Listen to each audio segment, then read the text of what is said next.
The following is a special presentation of Green Sports Zone. This is the Tommie's Plumbing Evan Monroe Show.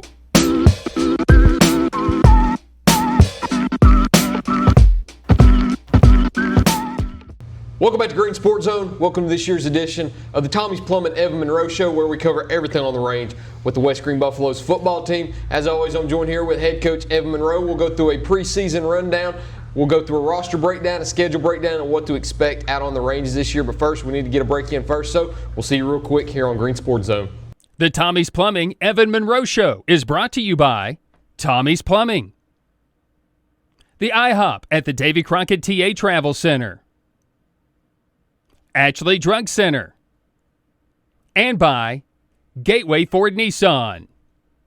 Welcome back to Green Sports Zone. Welcome back to this week's edition of the Tommie's Plumbing Evan Monroe Show, where we cover everything on the range with the West Green Buffaloes football team. As always, I'm joined here with West Green head coach Evan Monroe. Coach, it's been a while. Been a minute. How's it going?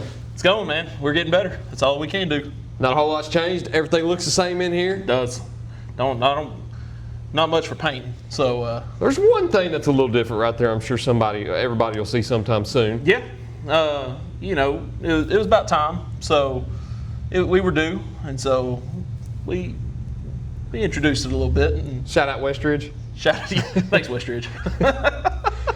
Let's talk about the season a little bit. You're a few weeks away from the season now. You've got the Jamboree at Unaka next week. But before we get there, let's go through a roster rundown. Okay. Let's talk about who you've got on the roster at this very moment on August 6th as we're sitting down and talking.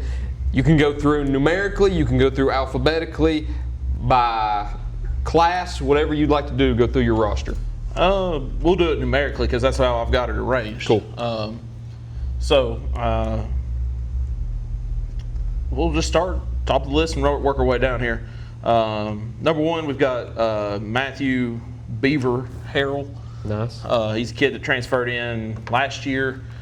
He's an Oregon State fan.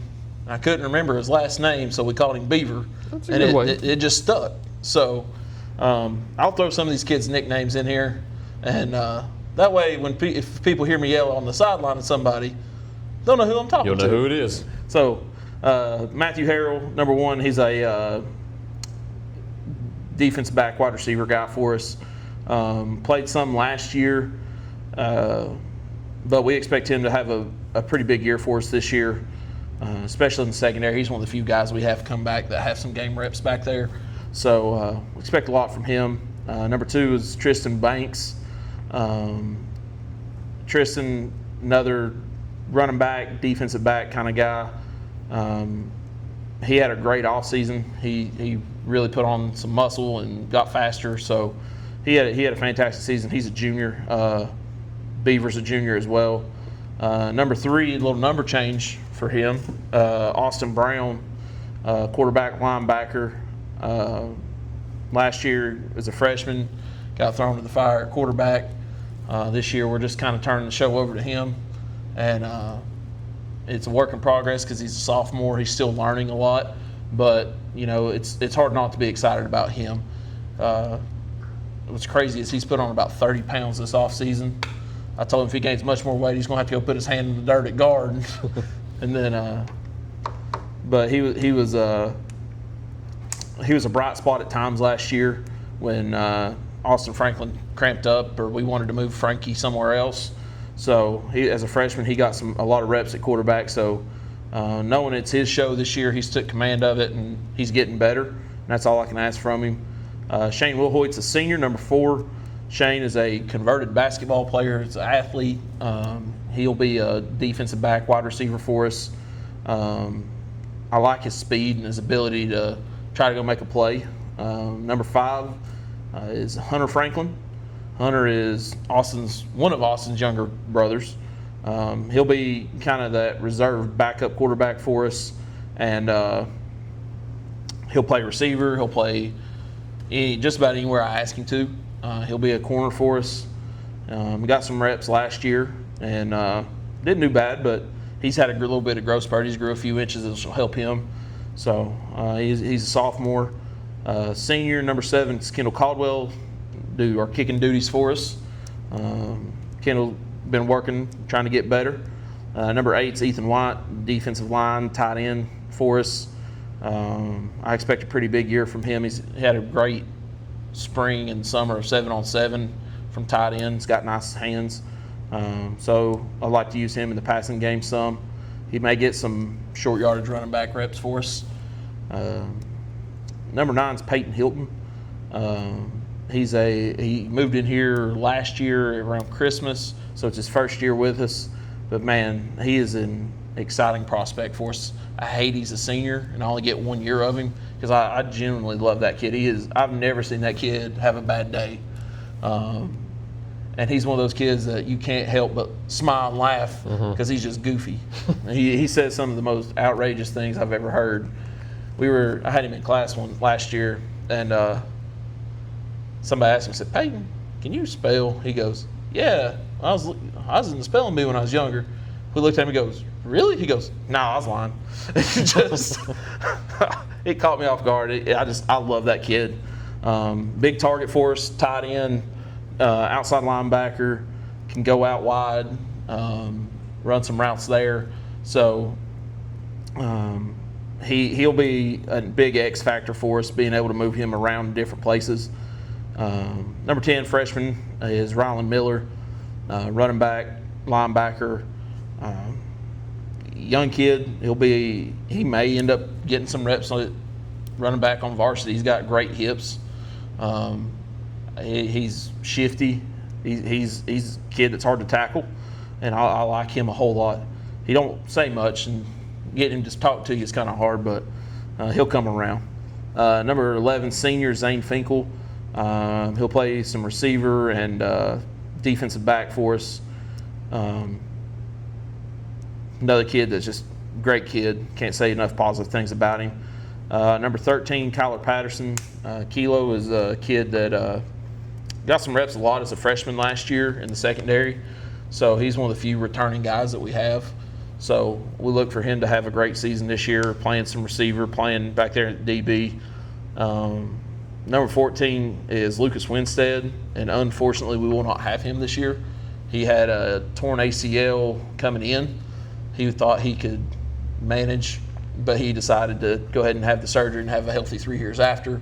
So I hate that for him, but he's an exciting kid when he gets here. When we get him and get him healthy, man, he's a kid that can go, and I really like that kid a whole lot. Number 15 is Aiden Thompson. Thompson is a freshman quarterback for us. He'll play some defensive back on Friday nights because he's just an athlete. He ain't very big, but he'll come up and stick kids in the scrimmage Friday night. There was a kid, he was probably 6'1", 6'2", probably 200 pounds. And Thompson's probably 125 maybe. He got a lot of lead in his britches, but he come downhill and tried to stick the kid. Kid kind of rolled off the guy, but it was enough to stick the kid, slow him down. We could gang tackle and pursue. So good kid. He's learning quarterback. I think he's got a bright future. He's a shortstop. So I like his throwing mechanics off of that. Sauceman's pretty excited about him too. So number 16 is Bentley Matlig. Bentley's a freshman, wide receiver, DB. Probably just a JV-er this year. He's got a lot of learning to do, but he's another kid I'm excited about. He runs a really nice route for a freshman. Had some good catches and some 7-on-7 work. So, kid I'm excited about, but he's a freshman. Yeah, needs some work. 18, Hayden Bacon, junior, and he's a defensive back, kind of running back, wing kind of guy for us. He's another kid that's going to have to step up a little this year and play a little more. He's a junior. I expect that out of him. So he's worked hard this off season. So if we can keep him healthy and off a BMX bike long enough, or not BMX, motocross long enough to keep him out of a cast or a sling or a boot or something, because me and Sauceman have given the nickname Crash. Okay. Self-explanatory. Okay. Old Crash there. all the time. I think they just have his own waiting room at Watauga. Just like, come on, don't even just we'll see you. So he's a kid that's got to step up a little bit, and I'm excited about him. Number 20, Sean Bailey. Sean played running back, linebacker for us. Runs the ball hard. Did a pretty good job in pass protection when we need him to. So he'll kind of get that second down, third down carry, short yardage stuff. Big, strong kid. So I like that a lot out of him. 23, Michael Brown is finally the last Brown to come through West Green. It's Mo's little brother. Great athlete, great hips. He moves well. So I'm excited about him. 28 is Mason Mullins. He's a kid that he'll be a JVer for us, but he's got to learn. He's a freshman that had never really played football before. He played like some flag football when he was younger, but he wanted to come try out high school football. He's a homeschool kid, so he's a co-op with us. I'm excited about that. Great kid, quiet, but he'll come around. Number 35, I said his brother's name earlier, Jacob McClanahan. Okay. Jacob is a tight end linebacker for us. Long, lanky kid. I'm trying to teach him to punt a little bit. He's got that long-legged punter body, so hopefully he does some good punting for us on JV. So I like the potential of that guy. He's got a good frame to get some muscle on him when he gets in the weight room in the next couple years. So I like that about him. Number 40, Aiden Holzerman.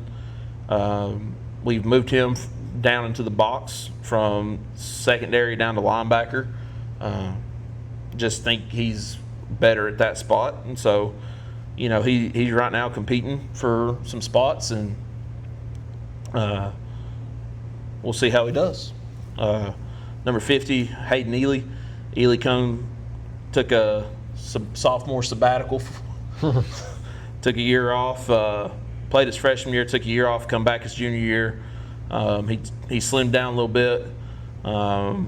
He's kind of that sixth guy on the offensive line for us. He knows he got come in behind some of those other guys, but and when you've got guys playing both ways, somebody's going to roll an ankle, somebody's going to get rolled up on. Happens. It always happens. I told him, I said, Ely, you're the next tackle that comes in. I want you to learn both tackles for us and be ready to roll, because if something happens, you're it. So, if somebody gets dinged up in practice, or somebody's got to leave for some reason, or somebody's not here, he knows that he's rolling in to reward him, and because he's worked his tail off. I've kind of let him roll in starting on the defensive line, try to get as many of those starting offensive linemen off the field for a series a little bit, roll them in, and have a fresh D-line out there so we're not as gassed. You play 4 quarters of football, it don't matter. You're going to be a little winded if you're playing both sides of the football, especially those big boys. So Ely right now, he's kind of starting that nose spot, sixth guy on the offensive line. Had a great off season. He's had a great summer. I'm excited about him. Number 52, Noah Lang. Noah's a JVer. He'll be on the offensive line, linebacker. Got to learn, and that's all. He's just a freshman. Didn't play a lot in middle school, so he's got to learn, and that's okay. Braden Wagers, number 54, freshman, offensive line, defensive line. He's kind of like Noah. He's one of those young linemen that's got a lot of potential, but he's got to learn. So he'll be a JVer for us. Number 56, Bronson Cobble. Cobble's a kid that's right there with the other ones. He'll be a JV lineman for us, probably a guard, playing linebacker. But freshman's got to learn a lot. 57, Bryson Patterson. We call him Patty. Bryson is Collar's brother. Okay. So we got Patty out here this year. He'll be a JV lineman for us. He's got to learn, never really played football before, so he's just out here trying to figure out what to do and how to do it, and he's been a pretty good scout guy for us so far. Has pushed us to get better. So excited about him the next couple years. 58's Big Kenny DeBoard, sophomore. Ended up earning the starting position at tackle last year when we had some injuries, and he's just kept that spot and fended off guys that have been fighting for it. Big, tall, athletic, got a little mean streak about him. I love that kid. Number 62, Avery Johnson. It's Alex Johnson's younger brother. So A-Rod's little brother's finally here. Avery will be a JV lineman, D lineman, and I've never seen a scout team kid talk as much trash as Avery does. He literally will get put on his back by one of the senior linemen, and he'll pop right up and keep talking trash. And it is the funniest thing I've ever seen in my entire life. I love that kid. He's going to be a dandy for us, but he'll be a JVer, and so he needs to learn. And we've got plenty of depth, and so JV's a good place for him. 63, senior Jonathan Tucker. Tucker's senior O-line, D-line. He's our starting center right now. Played there some last year. He's rotated just about everywhere on the offensive line. So putting him at center, where he's the leader of that offensive line, is a good spot for him. He knows everybody's blocking assignments, so having him there is crucial for us. He's one of the smartest kids we have. He's got over a 4.0 GPA with dual enrollment classes. Over and a 4.0 AP classes, yeah. So Tucker and Payne's kind of carrying our team GPA here. They're doing the heavy lifting. But though Tucker's a brilliant kid, wants to go to the Naval Academy after he graduates. So, he's been around forever. I feel like Tucker has been around forever, but it's because where he has college classes, he'll come in the gym when he has that time. Yeah. And then I have him for enrichment, and then I have him for football. So you see him most of the day. There's times I see him more than I see my own wife and kids. Yeah. It's comical how much I see Tucker in the day. So me and Tucker, we've gotten close, and he's learned that when I get on to him for stuff, it's not personal. We're trying to get better. Yeah. And so I like that his leadership's really stepped up. So we'll keep moving on. I'm trying not to talk forever, but when your grandfather's a Southern Baptist preacher, it pass down. Yeah, it happens. All right, 65, Damian Centel. Damian, two-time all-conference lineman for us. He'll be at guard where he's been for the past couple years. He's got him at linebacker again this year, and I just expect him to continue to get better. And so that's Damian's Damian. He's going to be a good one for us. I know I can count on him. So when you've got a kid that you can count on, and he's not even thinking, he's just going and playing because he knows his assignments, it's nice. Number 67 is Trent Franklin. Trent is the brother to Hunter and the other younger brother of Austin. So we've got another Franklin on the team. Trent made the move from running back to guard in the spring this year. I was looking around, and I was like, I don't have enough linemen to go around in the spring because guys are every which direction. Yeah, you got other sports, haven't made up their minds yet. Yeah, so I said, I need a guard. Anybody want to play guard today? Trent, being Trent, just raised his hand. I'll do it. I said, all right, let's try it. And then, lo and behold, he pulls, and I'm like, oh, I might have something. He reminds me of Roger Marshall a few years back. Long, lanky arms. He's moves with some aggression, so he'll play some guard for us on JV.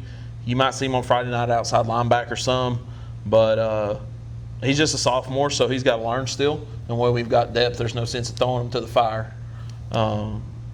Then number 70, Brody Lance. We call him Bobo. Bobo's a big boy. He's one of the bigger guys on our team. He's our freshman center. He's a scout team guy that pushes us to be better every day. And, you know, he works his tail off, and he's earned him a spot on Friday night on some special teams. Threw him out there on PAT. And today we did some situational stuff at practice, and we were almost on the opposite side of the field. And I yelled for PAT down on the other end, and lo and behold, here comes Bobo in a full-on sprint down the field to get set. And I mean, it's hard to teach that kind of effort to freshmen, that sense of urgency. So he understands the game. He's played a lot of football, so he's a kid that's got a really bright future ahead of him. Some of the senior linemen said that he's going to be really, really, really good by the time he leaves here. So Bobo's a kid I'm excited about. Number 72, Blake Hensley. Blake is kind of that 6th or 7th guy on that offensive line. He's a junior for us. Something happens to one of our guards, Blake's going in. So, you know, if Ely's going in at tackle, Blake's going in at guard. So Blake's a junior for us. He's played all 3 years. He's worked his tail off. And because he's that next rotational piece on the offensive line, he's earned that starting D-line spot. I feel like our defensive line, we can rotate 2 full units, maybe even 2.5, and not drop off a ton. Yep. So being able to keep some of those offensive linemen fresh and be able to talk to them between series and not just in passing as they're going back on the field, I feel like can give us a little bit of an advantage. So Blake is a kid that's worked his tail off. I'm excited about him. I can't wait to see him. He's a smaller guy, but he's quick off the ball, and so he gives bigger, slower lineman fits, and I like that. So I like Blake a lot. We joke with him that he got an NIL deal with the China Buffet, and because he come back from his sophomore year to his junior year, he just had a little gut on him, and we just joke with him. He's been eating at the China Buffet too much, and I can't blame him. No, I can't blame him. I can't blame him. Number 74, Elijah Shipley. Big Ship is earned his nickname, Big Ship. Big old boy. He's about 6'4" and 300 plus. He's a big old youngin', but he's a JVer because he can't move real well yet. We got to trim some of that off of him and get him comfortable. But once we get him there, man, I think he could get some aggressive in him. He could be a good one for us. Number 75, Isaiah Roberts. Isaiah comes back for his junior year, starting guard, starting on the D-line, or rotating in on the D-line. Can't say enough positive things about Isaiah. Comes to work every day with a great attitude. I love that kid, and he's a kid that I can't say enough positive things about. 78, Leland Payne. Old Rev has been around, I feel like, for forever. And part of that is I coached him when he was in 6th grade, when he was in 7th grade, when he was in 8th grade. And he came over when you made the transition? No. He was here for Coach Ferran's last year. Okay. But I was still here helping out on Friday nights, and so I'm still around him. And then I come over his sophomore, junior, and senior year. So been around the kid a lot the last 7 years. Yeah, I've been around that kid a ton. Funny thing about Leland is he mows my grandparents' yard. Okay. So painting the grass, lawn care. Only free promo you'll get. Only free promo you're getting, Leland. But he exceptional kid. When he leaves here, he plans on going to Bible college. And so when you've got a kid on your team that's a leader, and when your better players are some of your best players or some of your best people, you got something pretty special. So he's a tone setter for us. When he's excited, he pulls people with him. So and now we're almost to the point where all I gotta say is 1 or 2 words. And he's like, "I got you. I know what's going on," and he fixes it. So I like that a lot about him. And then last but not least, senior, number 98, Tyler Ray. Old Ray. Ray's a senior. Been around a hot minute. He's kind of like Payne. I feel like I've been around him for forever. Mm-hmm. But again, coached him all through middle school, coached him all here. So he'll be a special teams guy we could plug in. But we'll keep working on him. But we've got young skill guys, a lot of sophomores, a lot of freshmen and sophomores that have got to get some reps. But we've got a pretty experienced offensive line. You bring back 3 seniors, a junior, and a sophomore. That's big. Yeah, and Kenny, the sophomore, played 90% of the season last year.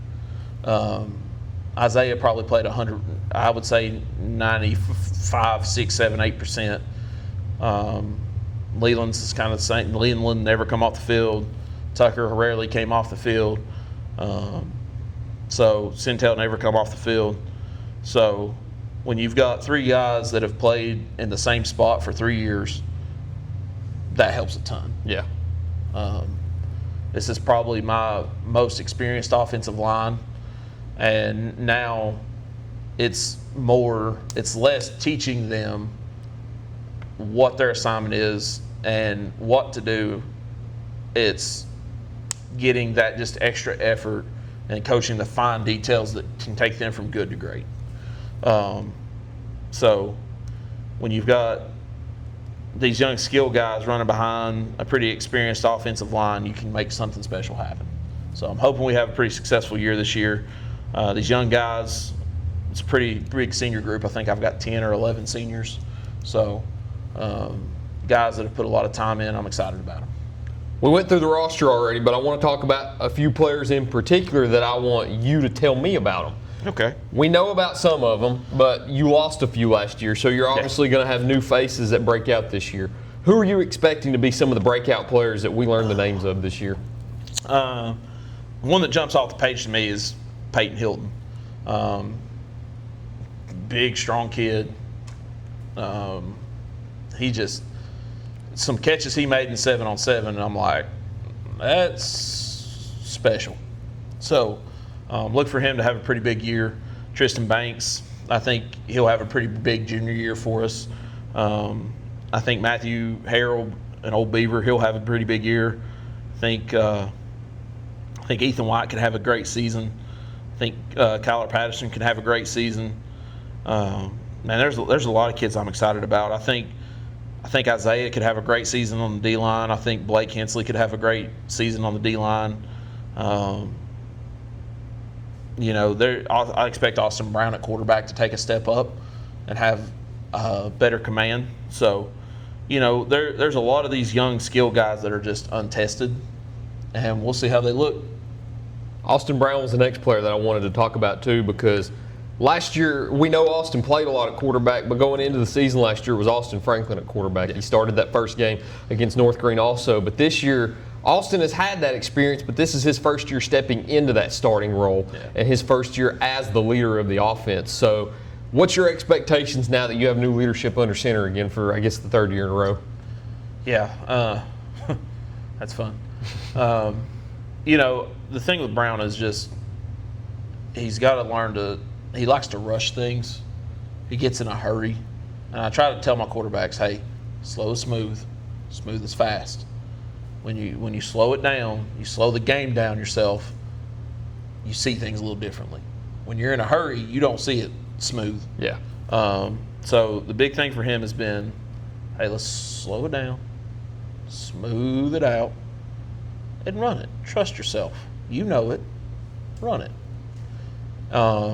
Try to eliminate some of those freshman mistakes.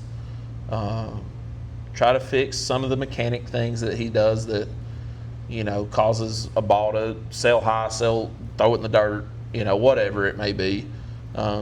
Working on his timing, working on his drops, little just developing him as a quarterback is what we've really had to work on. And I think he's taken his individual time pretty serious to try to get better. He knows it's his show. He knows that he's got a lot of work to do to be great. He can be pretty good, but if he wants to take it to that next level, he's got to really, really work at it. So I'm proud of how hard he's worked. He put in a heck of an offspring in the weight room. He's one of our stronger kids. when you got a quarterback that can pull it and run it and get downhill or, whatever it may be, you can have some success. +1 football is a lot of fun. Yeah. So he got kind of mad at me though, and I understand why. When we ordered new uniforms this year, and we ordered new uniforms, the only single-digit number I didn't order was 6. Oh, okay. So he had to change numbers for that reason. Well, no, he was 14 last year. Oh, okay. He wanted to change. He wanted to be number 6 because he wants to be Baker Mayfield. Okay. And I was like, man, I only got so many numbers. I got to order, enough lineman jerseys to go around. I can't be putting Fat Boy in number 6. But he's like, man, how you gonna order new jerseys and not order number 6? I said, sorry, bud. He's like, I'll take 3. I said, that'll work. So he went from 14 to 3. So he's not too mad at me for it. But he's a kid that, like I said, he's a work in progress. But he's got the potential to be really, really good. And I don't know if he knows how good he could be yet. But I expect him to have a better season this year and just keep working, keep getting better. And next year in his senior year, man, look out, he can be really, really special. Let's talk about the schedule a little bit, though. But before we do, we need to go ahead and get another break in here first. So we'll talk about the schedule in the back half and the outlook for the season for the Buffaloes right after these quick messages here on Green Sports Zone. Tommie's Plumbing has been in business for 30 years, and we're still growing because we treat our customers like family. We are proud to do any job from kitchen faucet installation to a complete home repipe. Tommie's Plumbing offers warranties on most products installed by our technicians. When the job is done, our friendly professionals make sure to clean up. We invite you to visit our new showroom in Jonesboro to see our quality products for yourself. Tommie's is the only one to call when you need a fast, reliable, professional plumber in the Tri-Cities.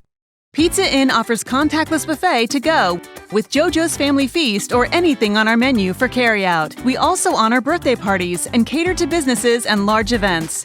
We make it easy. Call us today. Pizza Inn Greenville. Welcome back to Green Sports Zone. Welcome back to this week's edition of the Tommie's Plumbing Evan Monroe Show, where we cover everything on the range with the West Green Buffaloes football team. As always, I'm joined here with head coach Evan Monroe. So we got the roster down. Yep. Let's look at the schedule next. All right. Got a pretty thick schedule looking at it. You start on the road for the first 2 games. Yeah. You get 2 here at home, 1 on the road, 2 at home, 2 away, 1 at home to finish out the season. Yeah. You start with your 4 non-conference games, and then you get into the thick of it where you start, non-region games, and then you get into your region activity. So go up and down the schedule. Tell me some of the games that you're looking at as the most important, some that you think will give you the toughest test. Take me through your schedule this year. When they did conference realignment, this is with the hardest schedule. This was an insane schedule to put together. We only have 3 conference games now. Yeah. So we're a 4-team region. So it's us, South Green, Happy Valley, Cumberland Gap. So I had to find 7 non-conference games. And sometimes that's hard to do. Well, when you look at Region 1A, that has 8 teams. 8 now, yes. So they only have 3 non-conference. So they have 3 non-conference games. You're the opposite. You've got 7 non-conference you got to fill. So, your Carter County schools, they're going to play each other. So that knocked out a lot of those schools that we would play. Yeah. North Green's playing the county schools. That's their 3 non-conference games. You call around to some of them other ones, and it's like, well, I'd have to travel plumb the other side of wherever, other side of Knoxville, and I'm like, man, I don't. So a lot of the single A schools could only play those first couple weeks. Well, we ended up managing to pick up 2 of them. We picked up Cosby and picked up North Green. Okay. Cosby's coming off their best season in school history, coming off a region title. And you could argue North Green's doing the same. Yeah. They are single A schools and they're smaller schools, but that's 1 and 2 in the region from last year. Yep. It's not like we're playing the bottom half of that region. We're playing the 2 best from that region. So, that's 2 strong games to start our season with. Cosby has was much improved last year. North Green's the same way. Both teams are well coached. Both programs are excited about their programs and where the direction they're heading. So, when you start your season with that, that'll tell you a lot about how your season's going to go. And then I think we go Chucky Doak after that. Yeah. So we've got the Region 1 champ from Single A, the Region 1 runner-up, and a county rival. So that's a pretty good start to the season right there. That's a pretty good 3-game stretch. That's a tough 3-game stretch. Yeah, it is. And then you add the next game's Providence Academy. When you look at Providence, they're a private school out of Johnson City. It's their first year playing varsity football. You don't really know how they're going to look. Yeah. That is a big question mark on our schedule is what are they going to look like when they come rolling in? Kind of like the team that you play after Providence, Eagleton. 2 years ago, you didn't know what to expect out of it. And then, we go to Eagleton, and, that's usually a pretty competitive game between us. I think the first year they beat us like 21-19 or something like that. It was a weird, funky 22-20, or it was something like that. It was a very, very close competitive game. Last year it was like 31-18 or something like that. Like, we've been competitive with Eagleton, but they bring back their quarterback that makes them go. They bring back Big 44 that is just a menace. So I expect Eagleton to have their best season. They're in the same boat we were in, and Region 2 2A only has 4 teams. Right. So they had to pick up 7 non-conference games. Yeah. So when we were doing the schedule, he was like, dude, you want to play? We're both in the same boat. I know we may see each other later on in the playoffs or whatever, but we both need a regular season game. I'm like, yeah, man, that's fine.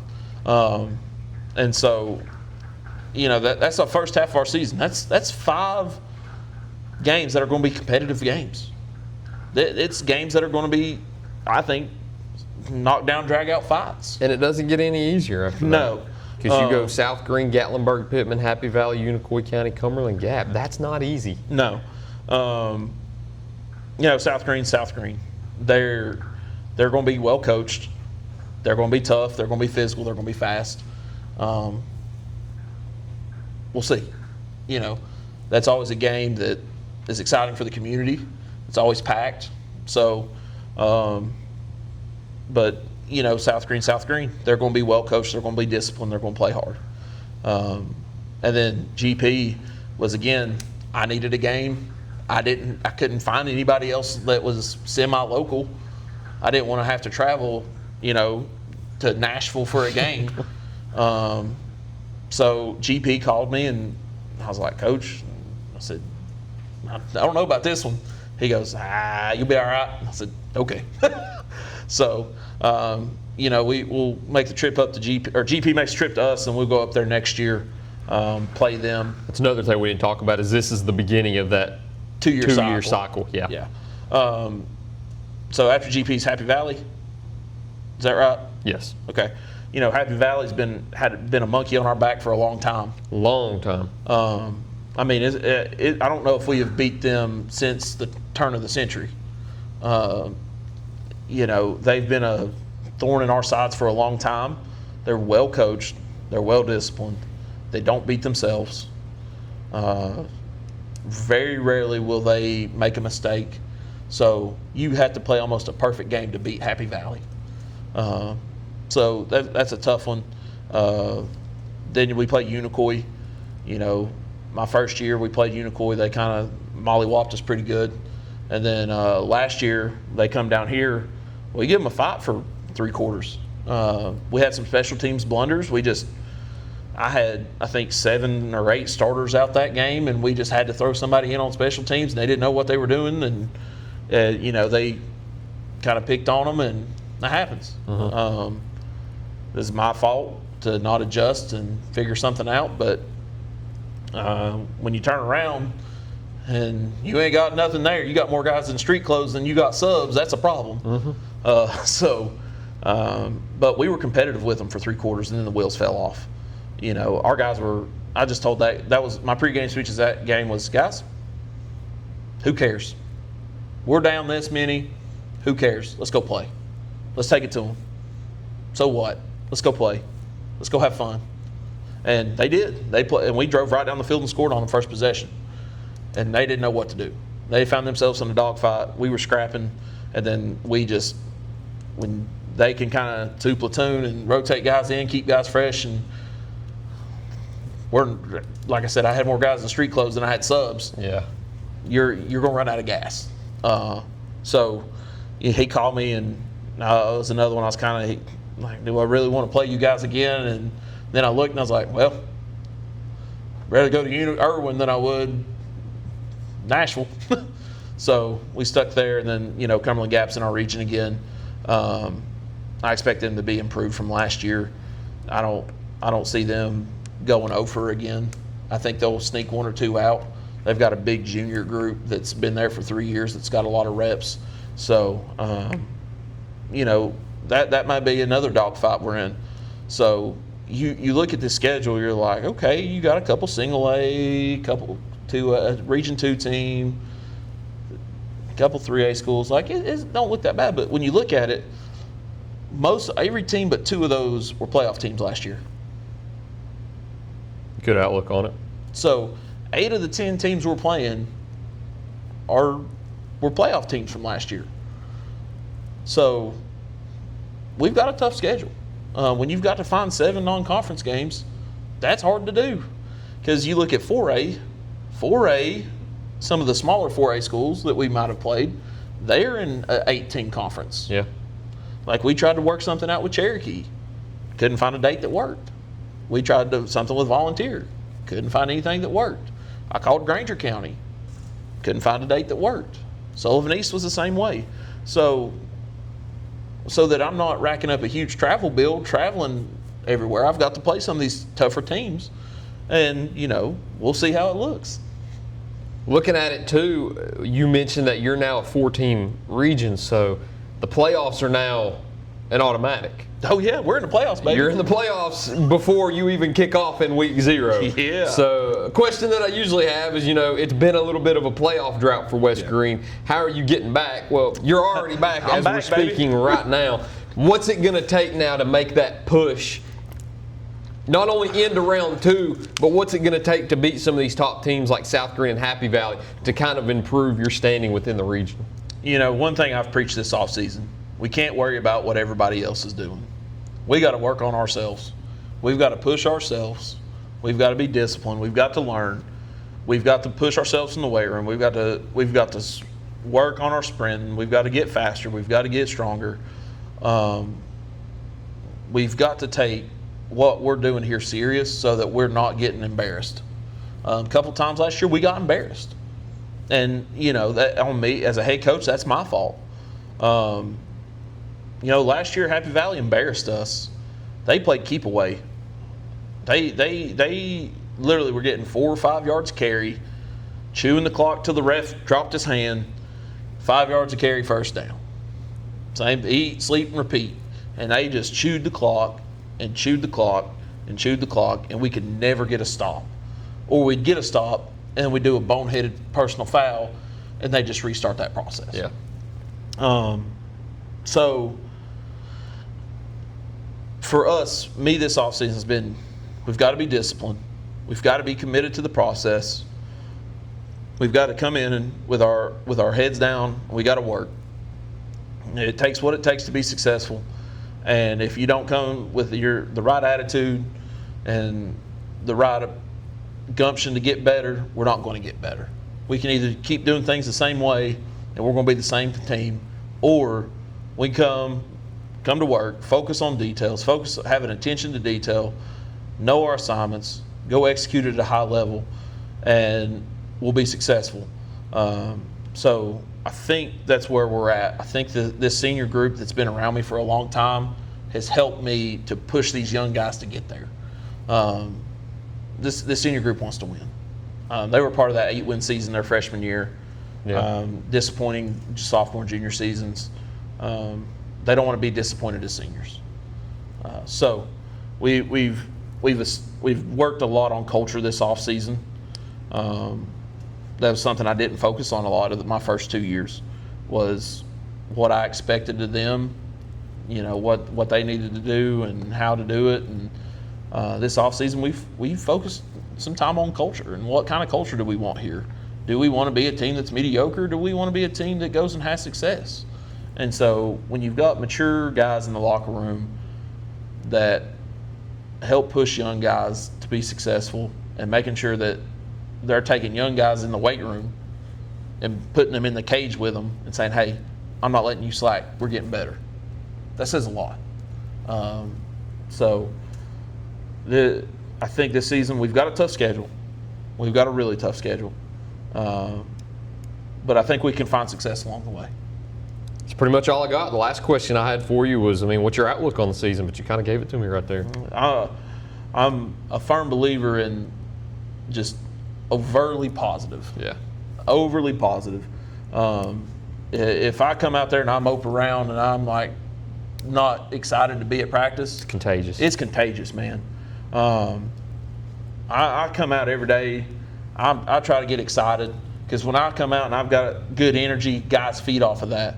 I've tried to explain to these coaches, my coaches, like, we've got to bring some energy. And I explain it to the guys, energy is contagious. One way or the other, positive, negative, it doesn't matter. If you've got somebody just pissed off at the world over sitting in the corner mad, it's infectious. Mm-hmm. So we've got to stay overly positive. Now, I'm not saying I'm going around not fixing mistakes and just patting them on the butt and telling them it's okay, honey. No.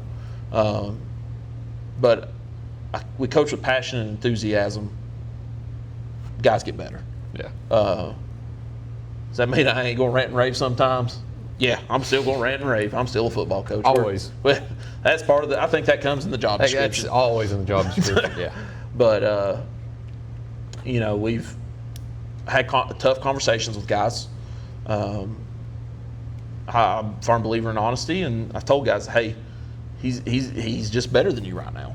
I said, you've got work to do if you want to pass him up. And some guys have stepped up and took that, and they've earned a starting spot on the other side of the ball because of it. So I'm just a firm believer in let's get better every day. That's what I tell the guys. Let's get better every day. We stack enough good days, good things will happen. All right. That's a good outlook. Yeah. That's all I got, unless there's anything else you'd like to add. Go Buffs. Got the season coming up soon. Probably won't have one next week. You got the Jamboree next week. So sit down with you after the Jamboree, talk to you about that, talk to you about Cosby. But hey, the season's right around the corner. Season's here before you know it. It does. But Coach, that's all I got for you. Hey, no problem. Appreciate it, man. No problem. Thank you all for watching this week's edition of the Tommie's Plumbing Evan Monroe Show. Look forward to seeing you next time here on Green Sports Zone.